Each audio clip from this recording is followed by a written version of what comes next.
Pompeo, former Secretary of State and Fox News contributor. Secretary, great to have you on. Aisha, great to be with you this afternoon. So Iran keeps insisting that in order to make a deal with the U.S., a ceasefire has to include Lebanon. But how can that happen if Hezbollah doesn't stop attacking Israel and really disbands and disarms? Yes, well, Aisha, it can't. And by the way, it's clarifying. The Iranians forever said Hezbollah was independent. We don't have anything to do with them. They've now acknowledged that what we've all known. They're the primary underwriter supporter. Hezbollah is Iran. It is the regime's occupation of Lebanon. And so I read the agreement between the United States and Lebanon and Israel yesterday. But the party that really matters there, Hezbollah, non-nation state actor, has refused to do the simple thing, which is to conduct a ceasefire and stop the fighting there.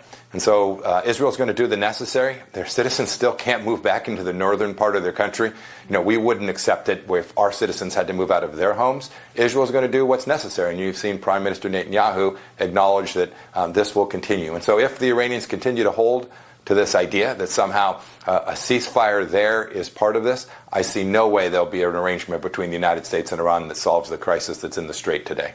It appears the president is getting very close to making a decision about Iran, whether or not we strike again.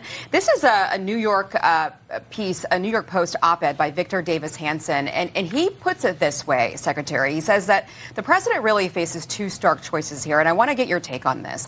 He writes, one is to end the war and get some sort of a deal, which is what we're waiting for here. An alternative course, though, he writes, is riskier, one that could involve greater casualties and Iranian missile and drone strikes against Israel and the Gulf states.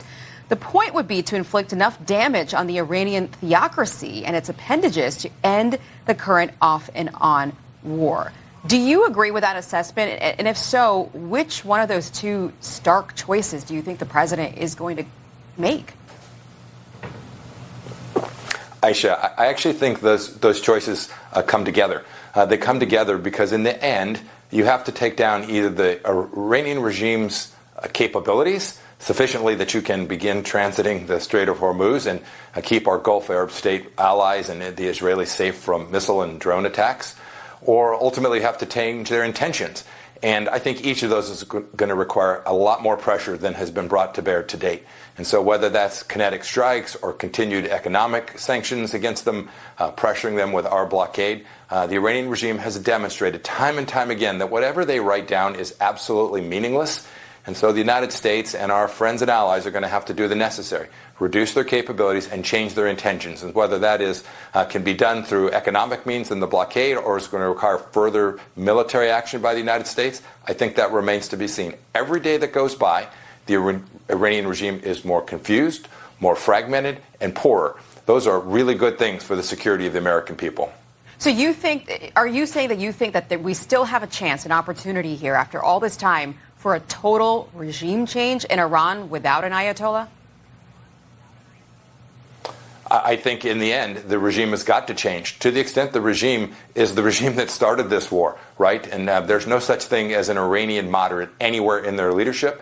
If it's the IRGC and those leaders who are still there in control of those weapon systems, it will be very difficult to find a pathway to deliver the outcome that the world needs, which is the free flow of navigation through the Strait of Hormuz. Look, they've threatened to close the other strait as well. This is a theocracy. They are determined. We need to continue to have enough resolve to achieve victory. President Trump wrote about getting surrender and capitulation. I'm confident he's not tired of winning, and he will deliver a solution that gets that for the United States, Israel, and our Gulf Arab partners. Okay, Secretary Pompeo, always great to have you on. Please have a safe weekend. We'll see you soon.